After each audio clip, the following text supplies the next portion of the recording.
The tragedy of Jordan Peterson is that the world only hears his voice. We remember the man standing on the podium in front of thousands of people, his voice trembling with emotion but precise to every syllable. Each sentence like an arrow, straight into what the listener had hidden deep inside their whole life, but didn't know how to name. We remember the intellect that even those who opposed him had to admit they were facing an extraordinary mind, the man who turned psychology into a language that a lost 20-year-old boy could understand and cling to like a lifebuoy. What we don't see is the wordless pain lying right beneath that voice. 10 million books sold, more than 650 million views, more than 300 cities with sold-out tickets. Hundreds of thousands of letters from complete strangers writing the same sentence, "You saved my life."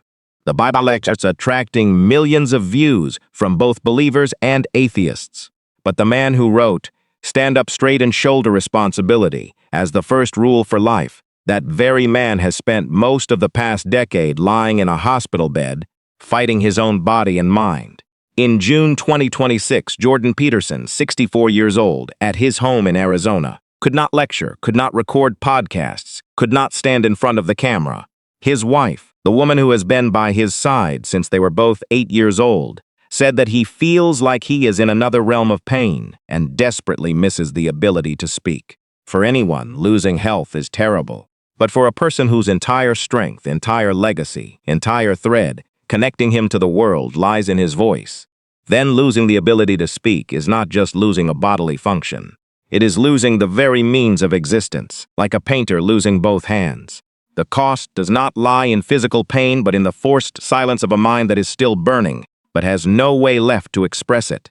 How does a person continue to give the world light when his own life keeps pulling him toward darkness? And the deeper question, does a person have to live perfectly for his advice to have value? The voice has never told the whole story. Before we look beyond the voice to find the man who has survived it all, please subscribe to the channel and leave a like for Jordan Peterson. Jordan Burnt Peterson was born on June 12, 1962 in Edmonton, Alberta, but grew up in Fairview, a community deep in the northern Canadian prairies, where winters stretched cruelly long, where the outside world felt as distant as someone else's story.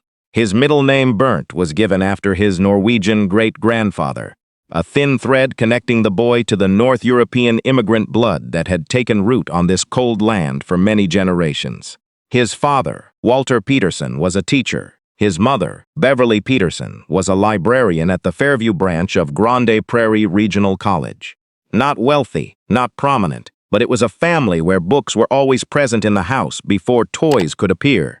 Jordan was the eldest of 3 siblings, growing up in a moderate Protestant upbringing. A faith not fanatical, but enough to create the awareness that life was not a random game, that actions had consequences, that good and evil were not abstract concepts.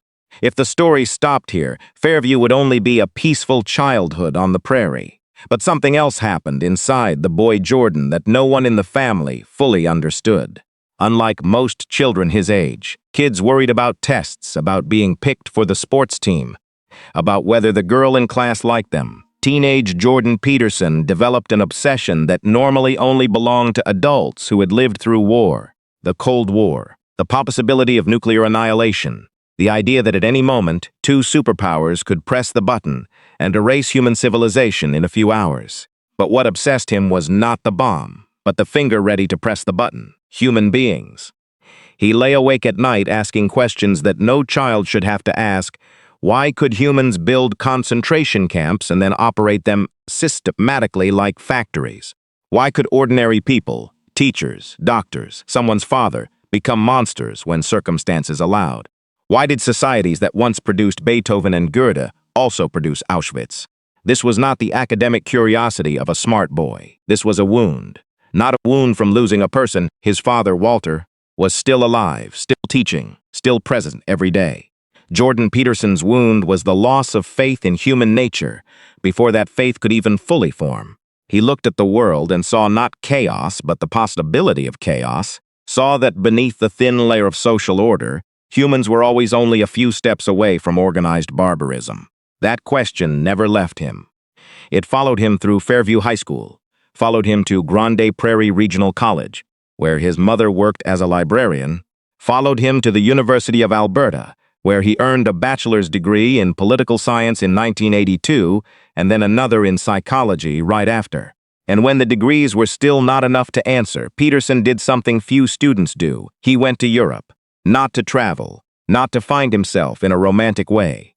He went to see with his own eyes the places where totalitarianism had devastated, to stand on the land where millions had been killed methodically by their own kind, and to ask the old question again, in a place where that question was no longer theory but ashes underfoot. That journey pushed him back to the lecture hall, but this time not political science but psychology, because he realized that the answer did not lie in political systems or economic structures, but inside the human mind. If he could understand the psychological mechanisms that made an ordinary person accept participation in systematic evil, perhaps he could find a way to prevent it. Psychology was not Peterson's career, it was his weapon, and precise language was not an intellectual hobby.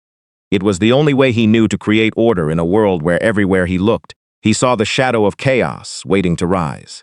Every concept clearly defined, every argument carefully constructed, every lecture meticulously prepared, all were small bricks that the young man from Fairview used to build a wall between civilization and barbarism. He carried that heavy question into McGill, then Harvard, then Toronto, never knowing that that question would turn him into one of the most influential and controversial intellectuals of the 21st century, but would also demand a price that no psychology book could prepare him for. At McGill, Peterson began his doctoral program in clinical psychology, researching alcoholism and substance abuse, areas where the boundary between order and chaos in a person became clearest. But he did not stop at pure psychology. Right in his graduate years, he began building a project that most colleagues considered too ambitious, connecting clinical psychology with mythology, religion, literature, and political ideology into a single system, explaining how humans create meaning and how they lose it. In 1993, he was invited to Harvard as an associate professor of psychology. In his 5 years there, Peterson became one of the highest-rated lecturers by students. In a small room, in front of a few dozen students, he lectured on the origins of belief, on how ancient stories encoded the survival wisdom of the human species, and students listened as if he were decoding the secret map of their own lives. But outside the Harvard lecture hall, no one knew the name Jordan Peterson. Excellence in a small room did not automatically translate into fame outside. In 1998, he left Harvard to return to Canada, taking a professorship at the University of Toronto. In the next 20 years, he taught, published more than 100 scientific papers, built courses that students ranked among the best in the school, and remained a name that the outside world of academia had never heard of. 20 years, almost invisible. In 1999, he published Maps of Meaning, a work he had nurtured for 13 years, an effort so ambitious it was almost reckless, cramming psychology, mythology, religion, literature, philosophy, and neuroscience into one theoretical framework to explain why humans believe what they believe, why they are willing to die or kill for those beliefs, and why losing meaning can destroy a person more thoroughly than losing anything else. Almost no one read it. Too thick, too complex, too different. But what no one realized in 1999 was that that book contained within it all the seeds for everything Peterson would become, every viral lecture, every television debate, every quote cited millions of times, all rooted in the book that the world had stepped over without looking down. A whisper that would take nearly 20 years for the world to hear. While waiting, though he did not know he was waiting, Peterson continued to build. He developed the self-authoring suite, a structured writing program that helped users analyze the past and plan the future and understand myself, a personality assessment based on the Big Five model. Not grandiose, not viral, just tens of thousands of people each month quietly sitting down, writing about their lives according to the guidance of a person they had never met. Peterson was helping people, not on a big stage, but one by one, in silence. Then he posted lectures on YouTube, initially just for students to review. But the lectures on mythology, the Bible, Dostoevsky, Nietzsche, Jung began to attract views far beyond the classroom. Thousands, then hundreds of thousands of people who were not Toronto students, not Canadians, finding these lectures at midnight in countries Peterson had never set foot in. The algorithm began promoting his content. The world was slowly finding him, but he did not know yet. What needs to be remembered is that everything Peterson said on the world stage after 2016, every shocking statement, every argument that left audiences silent, every moment of tears on the podium, had all been developed, tested, and lectured over and over by him in 2 decades of silence. He was not a social media star who suddenly became famous. He was a scholar who had spent half his life laying the foundation for a building that even he did not expect to rise. And throughout those 20 years, parallel to the lecture hall, Peterson was also running a private psychology clinic, sitting across from people in pain, listening to their stories, helping them find meaning again, when meaning had been taken away by addiction, depression, or the emptiness that no one could name. In the fall of 2016, a new policy passed by the University of Toronto required faculty to use gender pronouns as requested by students, while the Canadian Parliament was considering Bill C-16 to amend the Human Rights Act regarding gender identity and expression. Most professors remained silent in compliance. Some silently opposed it behind closed office doors. No one wanted to be the name associated with this fight. Jordan Peterson did not stay silent. He posted a series of videos on YouTube, not in the voice of an extremist or someone seeking attention, but in the voice of a psychology professor who had spent 30 years researching how totalitarian systems begin by controlling language. He did not oppose anyone's right to be called what they wanted. He opposed the principle that the state has the right to compel citizens to speak specific words, because in his eyes, that was exactly the line that every totalitarian regime in history had crossed before moving on to much worse things. This was the line that the boy who once lay awake at night in Fairview wondering about Auschwitz had spent his whole life preparing never to accept crossing.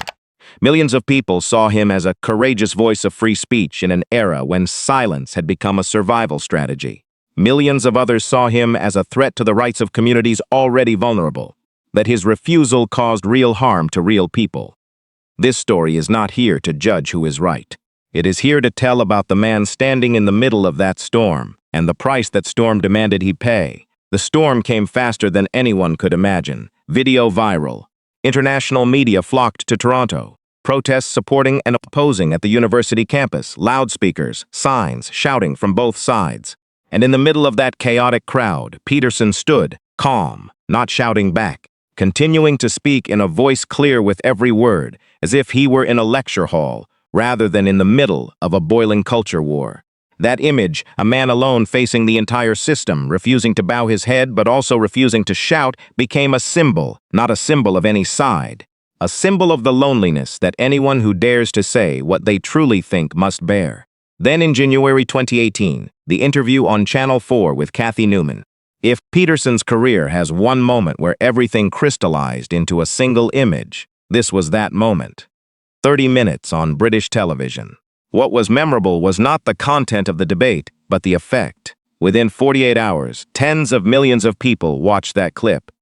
Not because Peterson won a debate on television, but because for the first time, a massive number of viewers felt that someone was articulating exactly what they thought, what they felt deep in their hearts, but had never found the words to say without being called extreme or insensitive. Peterson did not give them a new viewpoint. He gave them the language for the viewpoint they already had, but did not dare utter. And language, when precise, has a liberating power equal to any revolution. That same year, 12 Rules for Life, An Antidote to Chaos, was released and became an international bestseller. More than 10 million copies sold worldwide.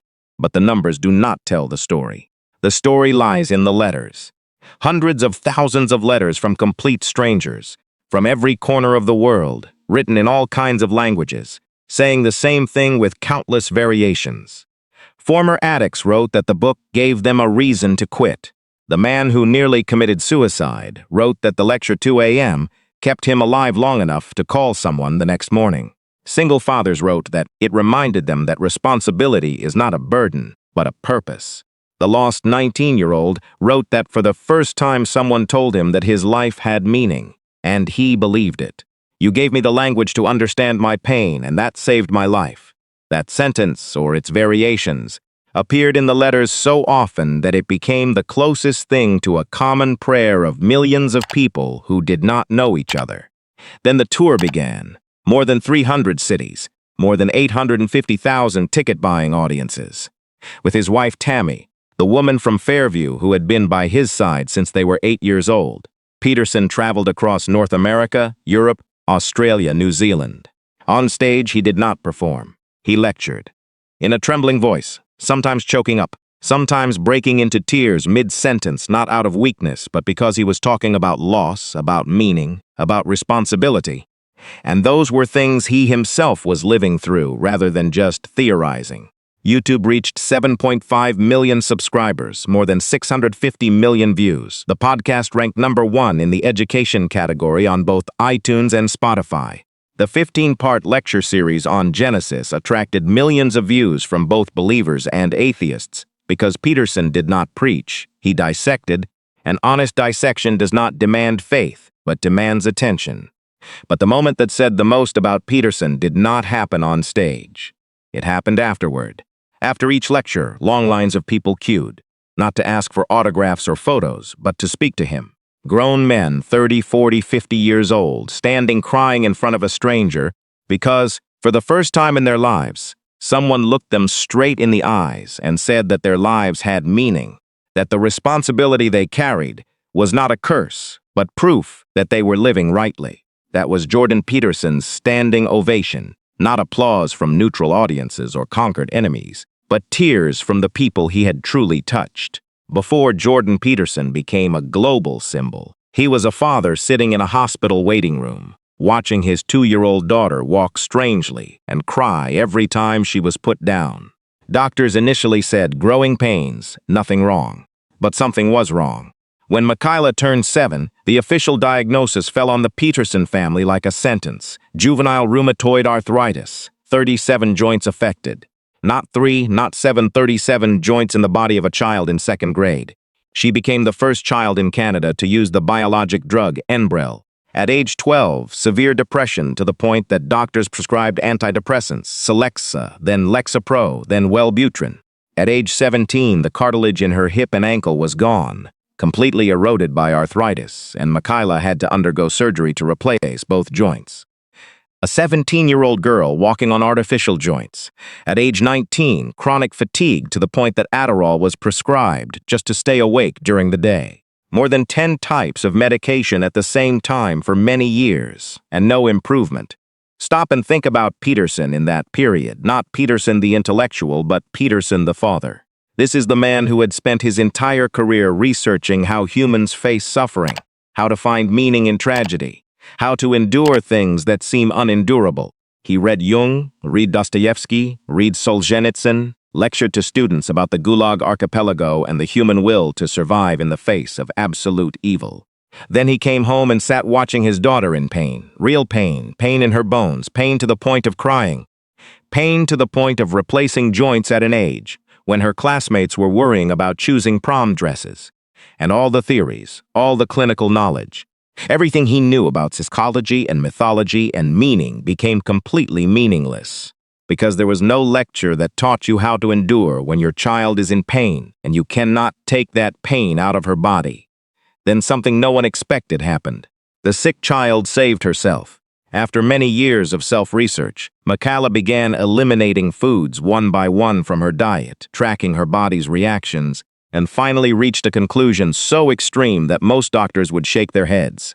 She only ate beef, salt, and water, nothing else. Within 2 weeks, the arthritis symptoms disappeared. 6 weeks later, the depression she had carried for 12 years began to dissolve. She stopped all medications, complete remission. Then she turned to her parents and said, "Try it." Peterson, the man of scientific evidence, of rational analysis, tried it. And he reported that lifelong depression, gum inflammation, psoriasis, acid reflux, numb feet, difficulty waking up in the morning all disappeared. Her mother, Tammy, also tried it, and her chronic colitis was gone too. The daughter healed the father. The child who was once led into the hospital by her father was now leading her father out of illness. Roles reversed, a motif that would return in a much more painful way in the later chapters of this story. But the Peterson family had no time to breathe. The summer of 2019, right when Peterson's was at his absolute peak, in the middle of the tour, in the middle of books selling millions of copies, in the middle of long lines of people crying after each lecture, Tammy was diagnosed with kidney cancer. Initially, doctors thought it was a less dangerous form. Surgery to remove part of the kidney. Thought it was done. Then the doctor called both of them into the room. His hands were shaking. He had Tammy sign papers for another surgery and said it was actually a Bellini tumor, an extremely aggressive form of kidney cancer that had spread into the lymphatic system. The doctor did not recommend chemotherapy, no radiation, no gene therapy, nothing at all, because, in his words, this type of cancer has killed everyone and there is no treatment method. Tammy was given a prognosis of 10 months. She came home and told her son Julian. And in that moment, she saw something she would never forget, the profound pain in my son's eyes. And she realized that this was not just about her dying. This was the mother of her son dying. Two perspectives on the same event, but completely different in weight. Then a miracle happened, or at least, that is the word the Peterson family used. The second surgery successfully removed the tumor. Tammy survived. She credited God and the strict diet her daughter had introduced. The near-death experience changed her to the root. During treatment, while praying with a friend, she felt the call of faith in a way she had never experienced before, and she eventually converted to Catholicism on Easter 2024. But go back to 2019 and look at the paradox Peterson was living through. Right when he stood on stage in front of thousands of people, lecturing on how to face chaos, how to find meaning in suffering, how to shoulder responsibility without collapsing. At home, his wife was being given a death sentence. He was selling 10 million books on how to live a responsible life, and he could not be by the side of the woman who had been bonded to him since they were both 8 years old, in the moment she needed him most. The man who taught the whole world how to endure suffering was unable to endure the suffering of his own family. And it was right here, at the intersection of public glory and private tragedy, that Peterson's body began to speak what his mouth did not. He had lived with depression his whole life. He never hid this, talking about it in books, in interviews, on stage. He used clonazepam, a type of benzodiazepine, for many years to control anxiety after a severe autoimmune reaction to food. When Tammy was diagnosed with cancer, the doctor increased the dose. Dependence escalated. But that was not because Peterson was weak, but because the nervous system of a human being, no matter how intelligent, no matter how many books he had read about endurance, still has limits. A daughter sick her whole life. Global pressure from millions of people who both admired and hated him. Endless controversy. Continuous touring, from city to city, night after night. And now a wife about to die. The human body has limits, and Jordan Peterson's limit was about to be crossed. The man who wrote 12 Rules for Life, the book that millions used as a compass, was about to enter a phase where none of those 12 rules was strong enough to save him. In September 2019, Jordan Peterson disappeared. No new lectures, no interviews, no tweets. The man whose voice echoed around the world suddenly fell silent, and that silence was louder than anything he had ever said. The family revealed for the first time. Peterson was trying to quit clonazepam. It sounded like a normal medical news line, a patient reducing medication dosage under a doctor's supervision. But there was nothing normal about what happened next. For 8 months, Peterson endured what his daughter, Michaela, described with a word most listeners had never encountered: akathisia. Not anxiety, not ordinary restlessness. Akathisia is neurological torture, extreme, endless, irresistible restlessness, bordering on panic, as if every fiber in the body was simultaneously screaming that you must run, must move, must escape your own skin, but there was nowhere to run and no off switch. 24 hours a day, 7 days a week, 8 months straight. During that time, Peterson nearly died multiple times in hospitals across North America. He contracted pneumonia. Akathisia did not stop.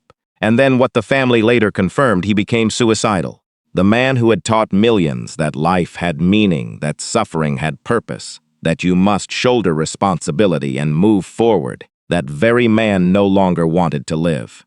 No need for strong adjectives for this sentence. The truth is heavy enough. Hospitals in North America could not help. Doctors could not find a way to control the withdrawal symptoms. Every experimental regimen either failed or caused new side effects. The Peterson family, Michaela, Tammy, who had just survived cancer, Julian, faced a choice no family wants to face. Let him continue suffering in a system that had run out of answers, or seek solutions elsewhere in the world, even though no one could guarantee the outcome. In January 2020, Jordan Peterson was taken to Moscow.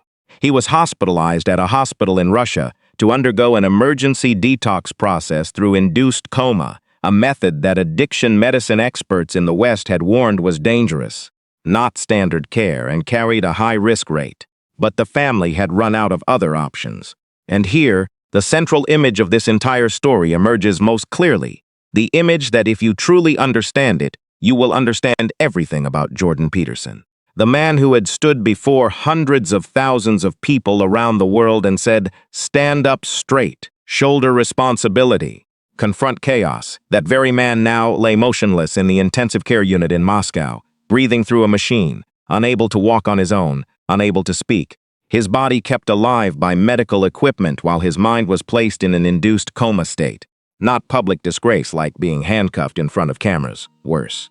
This was complete, absolute helplessness, with nothing left to hold on to, of a person whose entire identity was built on the foundation that will and language could triumph over chaos. In the ICU room in Moscow, no will was functioning.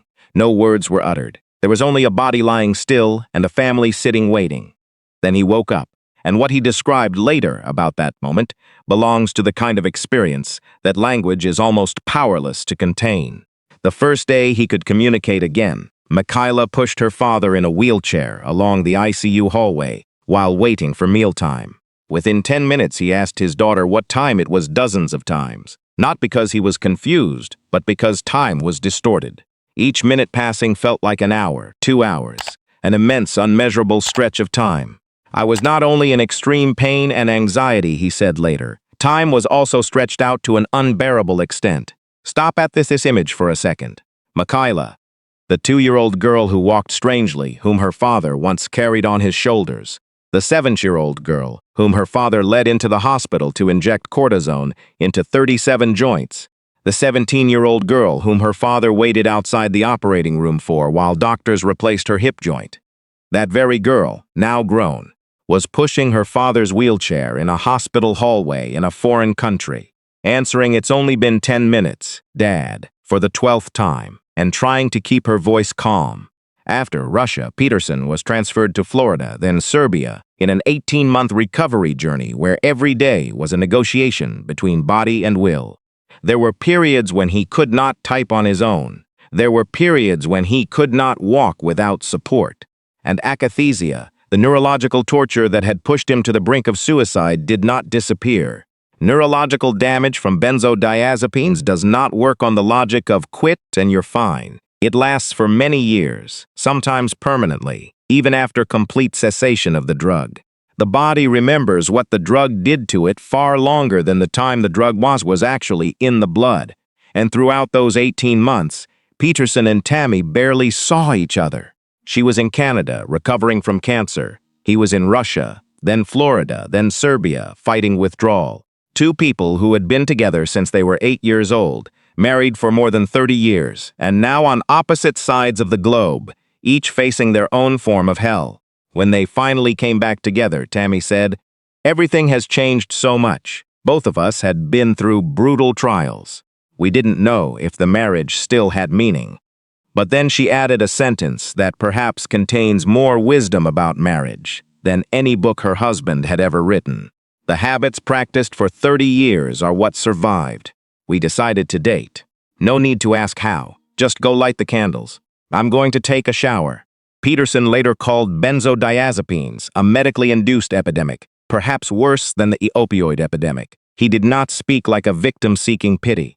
He spoke like someone who had walked through fire and returned to warn those about to step in.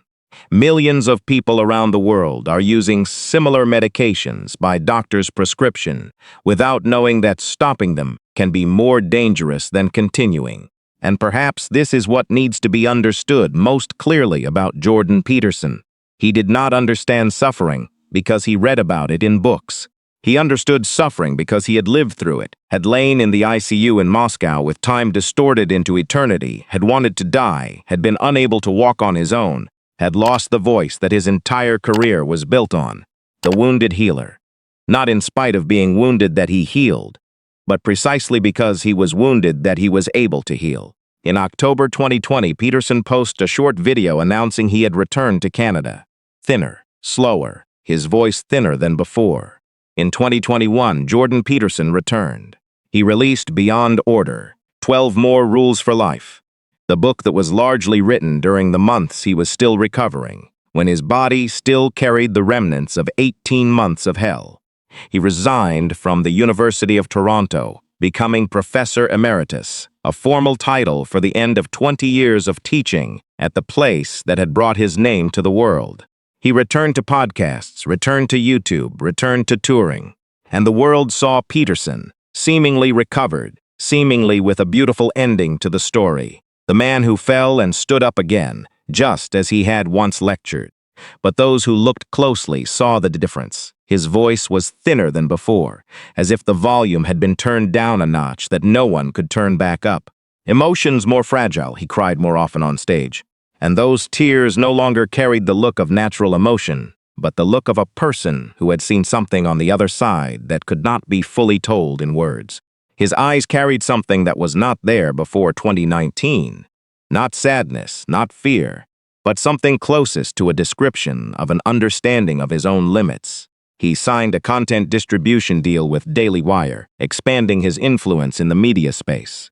In early 2024, he and Michaela co-founded Peterson Academy, an online university offering courses from leading professors around the world, with the ambition to build an education not dominated by ideology. That same year, he published We Who Wrestle with God, a book analyzing the psychology of the first 5 books of the Bible, along with the Book of Job and the Book of Jonah. Peterson increasingly turned toward religion, but not the blind faith of someone who had never doubted.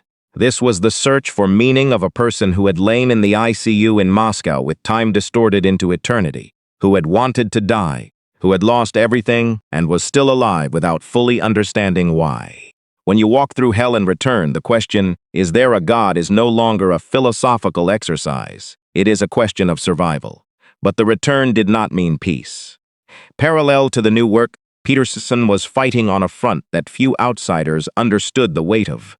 The Ontario College of Psychologists required him to participate in a retraining program because of his public statements on social media. It sounded like an administrative dispute, but it was not. This was an attack on his professional identity. They threatened to revoke his psychology license, the title he had built since he was a graduate student at McGill, through Harvard, through Toronto, through 20 years of clinic, through thousands of patients he had sat across from and listened to. Jordan Peterson was not just an author or lecturer, he was a clinical psychologist, and if you took away those 3 words, you took away the foundation on which his entire building was constructed. In 2023, the Ontario Court ruled in favor of the college. In 2024, the Supreme Court of Canada refused to hear the appeal. Peterson lost. Not losing a debate on television, losing in the legal system of his own country, being turned against by the very professional organization he belonged to. That was a different kind of loss, different from losing health or losing loved ones. It was losing recognition from his home, being told by the place you belong that you no longer deserve to belong. Then 2024 brought 2 more losses that no achievement could compensate for. Walter Peterson, the teacher father in Fairview, the man who had seen potential in his son before the world did, the man who had raised the boy Jordan on the Alberta prairies with the quiet belief that his son would do something meaningful, passed away at age 87. Beverly Peterson, the librarian mother, the woman who had placed books in her son's hands before he knew how to read, the woman who had created the environment from which an extraordinary intellect could sprout, also passed away that same year at age 85. Jordan Peterson, 62 years old, orphaned from both father and mother. No matter the age, losing parents still creates a void that nothing fills. But for a person who had built his entire career on the foundation of family, tradition, and respect for those who came before, Those two deaths severed the thread connecting him to the very source from which everything began. In December 2024, Peterson announced he was leaving Canada to live in the United States. He cited reasons, challenges from regulatory bodies, a political atmosphere he called totalitarian, laws he considered a threat to free speech. Whether one agrees or not with his assessment, the simple truth is, Jordan Peterson, born in Edmonton, grew up in Fairview, studied at McGill, taught in Toronto, was leaving the country he had spent his whole life in. A form of voluntary exile, but exile is still exile. From the outside, it seemed as if Peterson had passed the worst. He had survived withdrawal. His wife had survived cancer. He had new work, new books, a new platform, a new start in a new country. But inside his body, the damage that benzodiazepines had left 6 years earlier still lay there, silent, waiting, like a time bomb. In the summer of 2025, the time bomb exploded.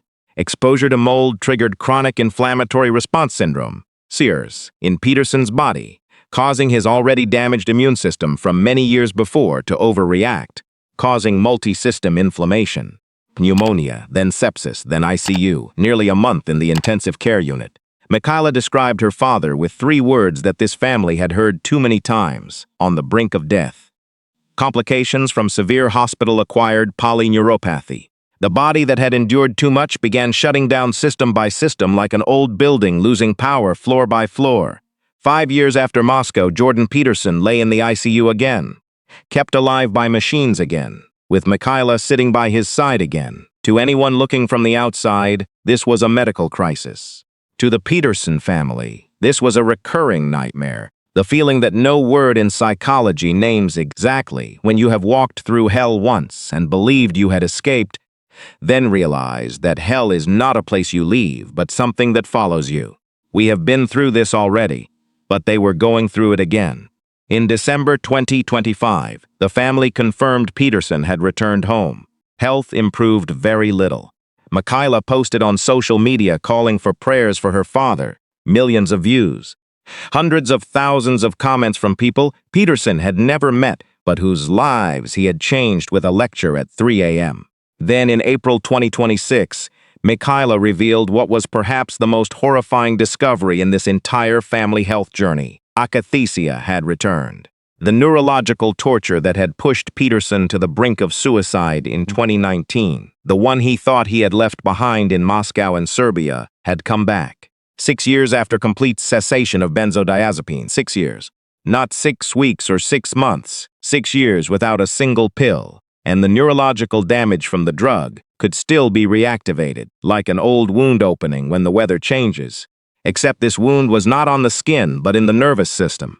And it did not cause ordinary pain, but caused what Michaela called devastating. This was not drug dependence. This was not addiction. This was neurological damage from legally prescribed medication that doctors wrote on prescriptions, that pharmacists dispensed over the counter, that millions of people around the world were taking every night before bed, causing and lasting for many years, possibly permanently after stopping.